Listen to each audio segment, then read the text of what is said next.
have you ever in your life overcommitted to something and instantly regretted the fact that you said yes to that thing? Oh my Ooh, gosh. instantly. Don't ask me that. Instantly. Maybe not instantly, but soon thereafter, you knew like, oh, how in the world am I going to do that? Oh yeah. You know, I want to be the nice guy now. It's really just because I'm insecure. Wait, right? I wait, want people to Blake. like me. What?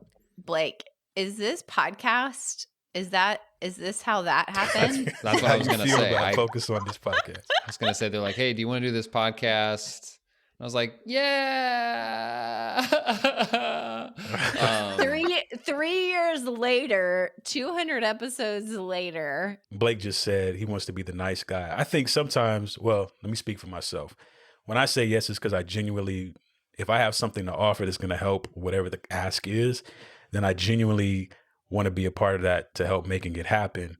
But instantly, again, after I'm saying that, I'm like, man, this is probably a lot bigger of a commitment than I'm estimating it to be. And it's probably going to hit at the time where a whole bunch of other stuff is going on. So I'm already thinking about, all right, if that happens, how am I going to back out of this if necessary, if need be? Yeah, let's be real. There was a tiny, just a tiny part of me. Are you saying I wasn't being real just now, Blake? I'm just kidding. No, I'm prefacing what I'm about to say. Okay. Okay. I'm going to say what introverts like myself were thinking. There was this little thing, you guys probably don't even remember this, but there was this global pandemic. And a lot of times you had to stay inside. And, you know, I got to be honest. Sometimes I would be like, COVID and stuff. I probably can't do this. I got to stay away. Sorry. I'm just not going to be able to make it. And a little bit, I was like too much of a wuss just to say, hey, I don't want to do that. So I'm interested in what we're talking about now, because thankfully, for the most part, the whole pandemic excuse is behind us, but it's time for Blake to level up here and figure out how can I figure out how to flex my no muscle, as our dear friend Michael would say. So today we've got 2 tips to help you negotiate out of stuff. All the things, all the introverts rejoice.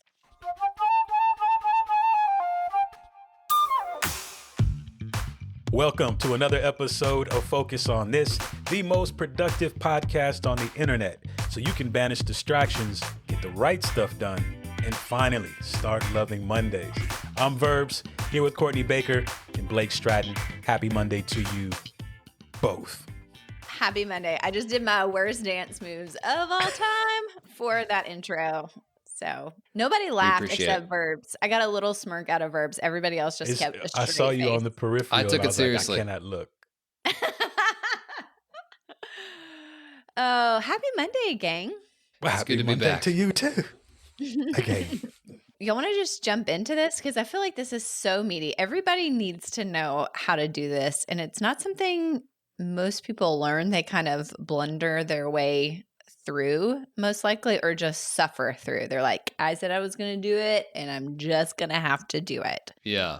So how do you step back from a commitment or responsibility that you've already agreed to? Off the top of my head, I'm thinking Courtney's going to say bribery and physical intimidation. So you can go ahead, Courtney. You can continue that thought. Yes. That is my number one go-to, is just power. I know you two know this. I'm just a come with the power. A commanding force. For everybody listening, that is a lie. Okay. I'm like, you people know that's a joke. Right. It's just like laughter, then there was Nick silence. just inserts like 30 seconds of silence in the podcast to just let it sit. Yeah. But guys, as we get into these tips, I'm just having this thought because I think I've kind of came up with the, hey, let your yes be your yes mindset. And the fact that now we're having to back out or negotiate out of something we've said yes to. I'm struggling with that a little bit. So I'm anxious to hear these tips as far as the mindset that we put around these things and to help, really examine what we're saying yes to in the first place. Because a lot of times really no is the necessary thing to say.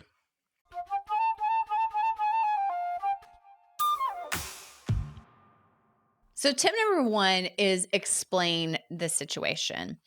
And I know some of you may be thinking, going back to what Verbs just said, is it okay for me to get out of situations I've already committed to? And the answer is yes. But I think there's a key here that's really important. And that is you have to take responsibility for making the commitment in the first place. And Yeah, that's good. honestly, I think when you really own that, it'll keep you in the future. Because sometimes that's not really fun to be like, hey, I said yes to this when I shouldn't have. And here's the reason for that. I have this, situation with my family, or I have whatever the reason is, you have to really own that. And so I think in the future, it'll help you say no more, which is a good thing. So again, I think the pain of having to own the error in the first place will keep you from getting in these situations again, saying yes to something. It's hard. Sometimes, when people ask you, especially when they ask you head on, Verbs, I can only imagine somebody asking you like, hey, will you mix this song for me? And you're like, yeah, I want to help them. It's hard to tell someone no. That is real. But I think when you've gotten into something that you realize, man, I am in too deep. This is not going to work. It's not going to be good for these things over here that are more important. I've got to go back to that person and say, hey, I said yes to this when I shouldn't have. Yeah. And I think people respect that. And as much as we, take the responsibility for it, we own it for the sake of maintaining our own integrity. I do think people respond well to that, especially if we're trying to get ahead of it and offering options or solutions outside of ourselves that will help get the same thing accomplished. Yes. Okay. Do either of you have a situation? I have one that I didn't actually get out of, but I probably should have in hindsight. Still currently bound to this commitment you speak of. It's called parenting. I don't know. Yeah, I feel like I am like the other end of Blake, where he's like, I'm just gonna know I can't do that thing. I'm like, get a little like all the fun spontaneity, like, oh yeah, that field trip. Yes. Oh, I need to go to school for this book fair thing. Like, that sounds so fun. Oh, they need a teacher for this thing. And I love problem solving for people. I love problem solving, period. And so when people need help solving a problem, I'm like, oh, cool. So turn me loose. Like, and obviously that can cause a lot of these issues. But do either of you have a like very specific example of a time you had to explain the situation?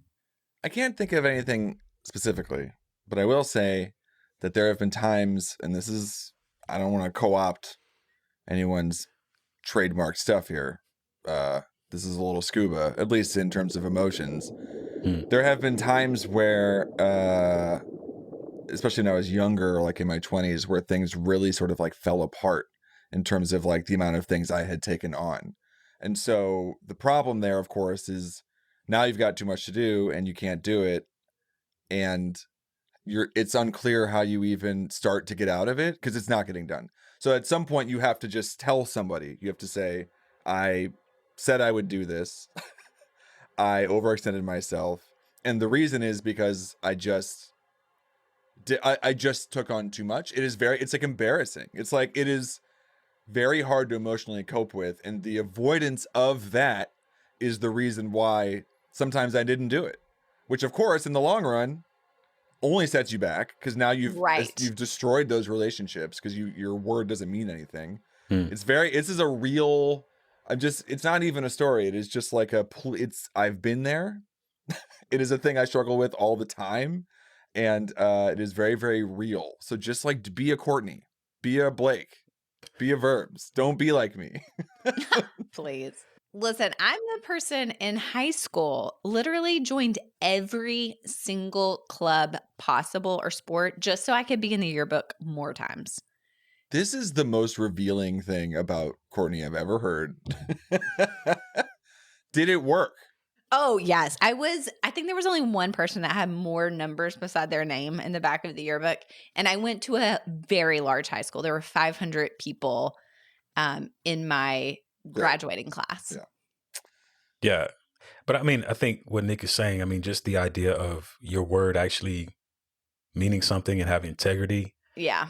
Like it's forced me to even in, regular kind of more casual conversations to where, somebody, finds out I do music, then like, yeah, hey, we should get together and maybe write sometime or something like that. And then the instinct is, yeah, we should do that, man. Let's exchange numbers. And then really in the back of my head, it's probably not really going, just because of everything else I have going on in life, that probably won't happen. But I don't have it at that moment just to like shut the whole thing down and come with the hatch and be like, nah, I don't really have time for that. But just getting to that point to where I'm more aware of what I'm saying in those conversations. And so there's not like that person doesn't leave the conversation with an expectation like, oh yeah, we're about to sit and have a writing session with Verbs. So I'm just trying to figure out even how to respond in those situations so it doesn't get to a yes, absolutely. Then there's a whole nother expectation that's like, I got to back out of that when the time comes for it to actually go down.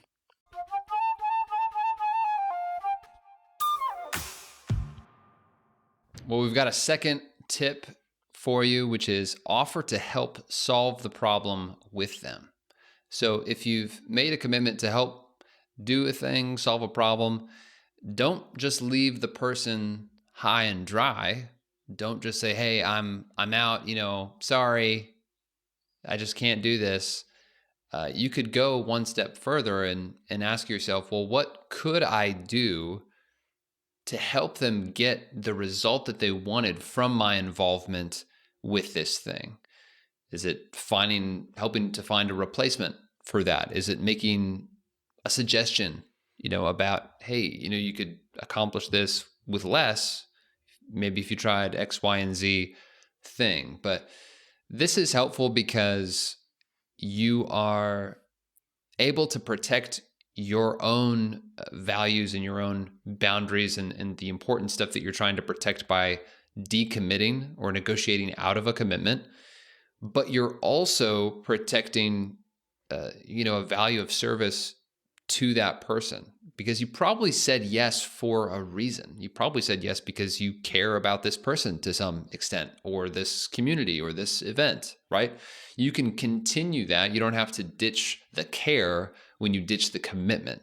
You can continue that by offering some sort of creative solution-oriented offering to that person.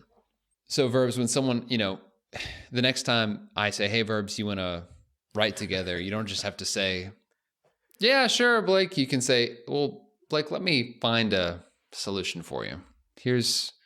I know a guy. I could sit and write with you, but I might not be the best person you should write with. I do have a couple of friends. I could send you their numbers. But Blake, here's the benefit of fatherhood at your stage. If you've ever committed to something, or recently committed to something that that you really didn't want to do, you could always utilize the infant card at this stage. Oh yeah. Maximize while you can. Oh man.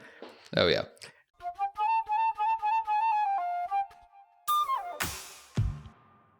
Hey guys, today I have a very special guest. Darilynn Hammond, our director of coaching, is joining me today to share a little bit about who she is, about what she does here at Full Focus, and a little bit about her story and tips using the Full Focus Planner. So, hey Darilynn, how are you?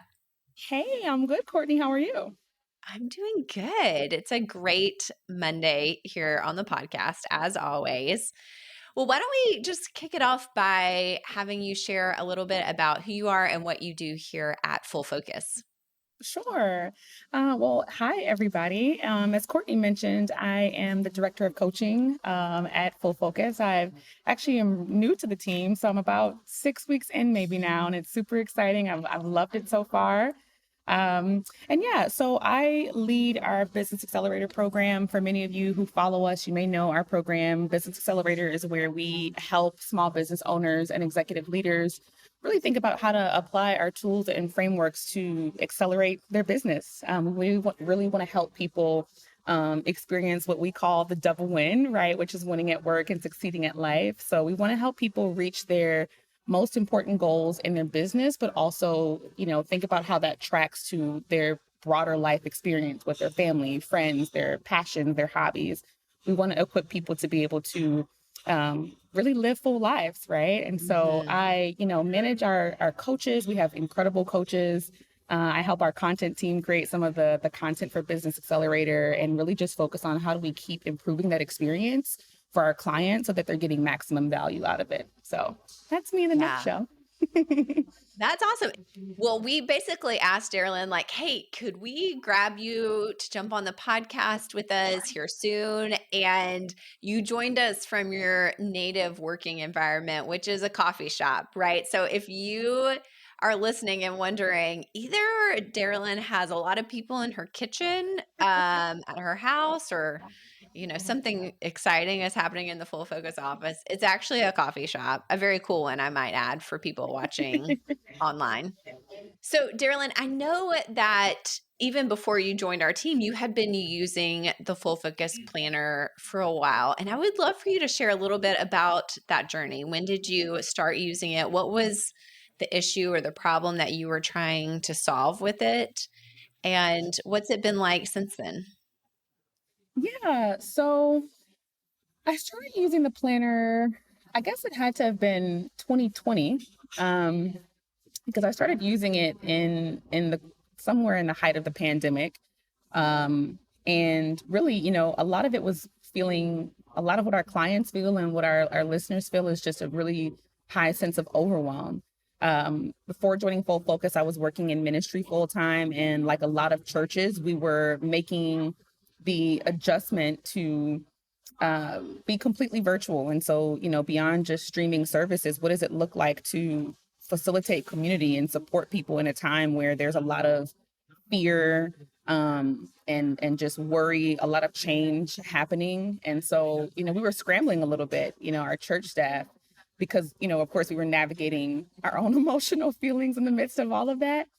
And just the volume of things to get done just increased. The volume of communication, emails, text messages, Slack threads, Facebook notifications, projects, planning meetings, everything. And I was feeling swamped in that. And, with everything going on, I think just a little bit resentful, if I'm honest, just like, why is all of this happening? Why is it like so weighty and stressful and all of that? And I was just looking for things to be productive. And I was on a mailing list, with Full Focus years ago, back when I think the company was still doing, Platform University. And so I kind of just lingered on that mailing list. And I think it's providential. I was scrolling through my email and saw something about productivity, open it up, and there was, an email about the Full Focus Planner.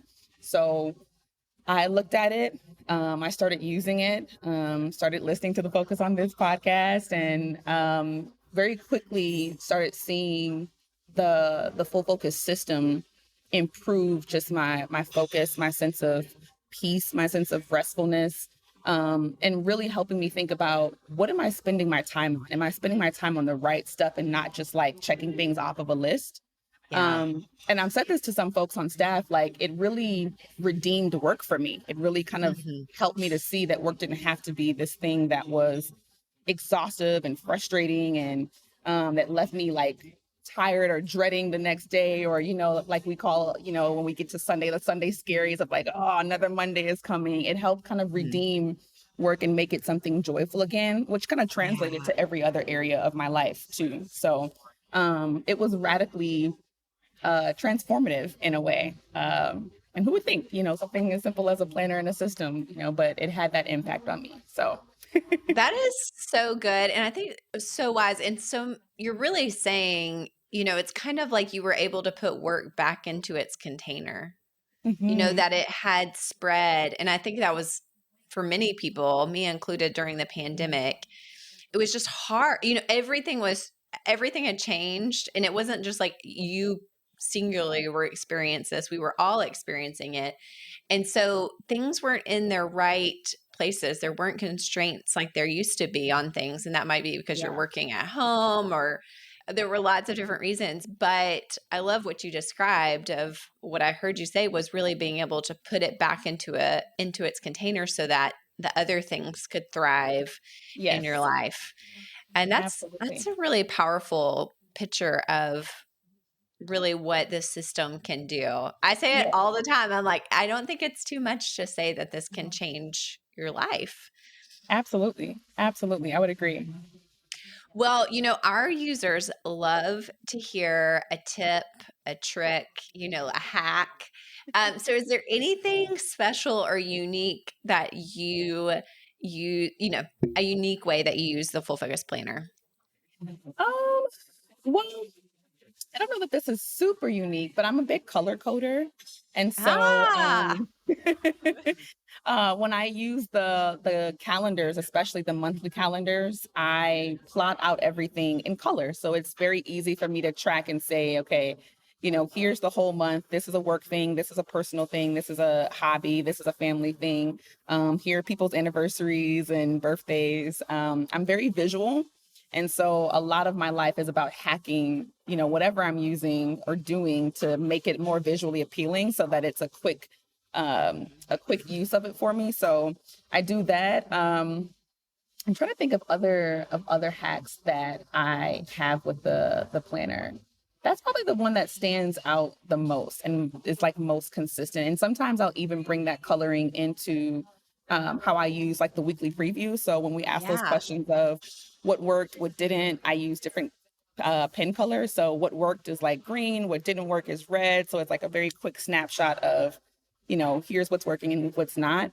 And I track that down to what you're going to start doing, what you're going to stop doing. Everything is in a different color. It helps you, or helps me when I get to, if I have to go back in the week and quickly say, what did I say that I was going to start or stop doing? I don't have to filter as much. But it Yeah. also helps me when I get to like the quarterly preview and thinking, what do I kind of pull from the course of this whole quarter that I want to bring over into the next quarter? It's really quick to like pick that up if they're color coded and not just all in the same black, pen color. And then you have to sift like, what did I say? Yeah. So that's my I hack. love that idea. In my truest sense of who I am, I really want to be a color coder. The idea of that makes me very happy. I've never really been able to do it very long successfully. It's like I get a new pack of pens and I'm like, I'm going to do it. And then, quickly as I am in a different place with my planner and I don't have the Yeah. correct colors, it all goes downhill. But I love that idea. I love especially the idea when you get to your quarterly preview of how helpful that must be. Well, Darilynn, it was so nice to have you today. We're so excited to have you on the team and to get to know you better and to have one of our Focus on This listeners on the team. It was so fun the first day. Nick, you probably don't know this. When I met Darilynn in the women's bathroom, no less, she was like, "You're Courtney from the Focus on This podcast." And then I was like, I Whoa. know. I was like, Small oh, fangirl. yes. Oh, Whoa. yes. People listen to this podcast out there. We're not just three people talking on Zoom. I don't know if y'all knew that or not. Actually, twice lately, someone from at our church that was visiting from Tyler, Texas, a friend, found my husband and was like, "Hey, actually, I listened to, I think your wife's podcast, Focus on This." Look at And so that. he came and told me. I was like, "Oh, guys, really, there are people out there listening," which we were grateful Well, for, and by the way. watching. And watching. And watching. That is very true. So anyways, it has been wonderful to have you. For those of you listening, if you're like, what is this Business Accelerator? They're talking about coaching. That is our program for small business owners. If you are a small business owner and think, yeah, I've got some obstacles or challenges, I've got a vision for where I want to be and want help expediting you getting there, we would love to talk with you. You can find out more at businessaccelerator.com. Darilynn, thanks so much for joining us today. Thank you for having me, y'all. It's been great.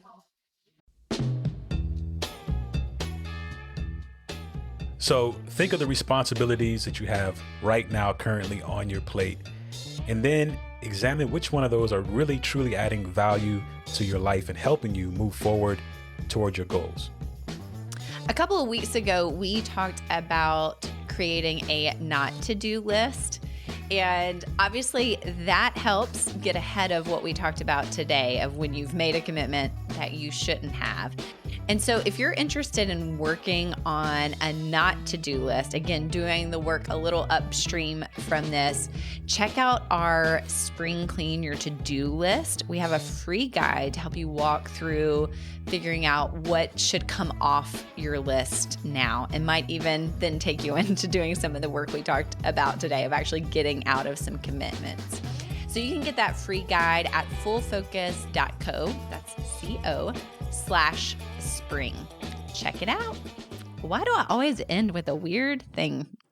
Thank you for joining us on Focus on This. This is the most productive podcast on the internet, so share it with your friends and don't forget to leave us a 5-star review. It really helps more people learn about the show, and obviously you love it, right? You love Focus. You want your friends to get Focus. Tell them to join us. We'll be back next Monday with another great episode. Until then, stay focused. Stay focused.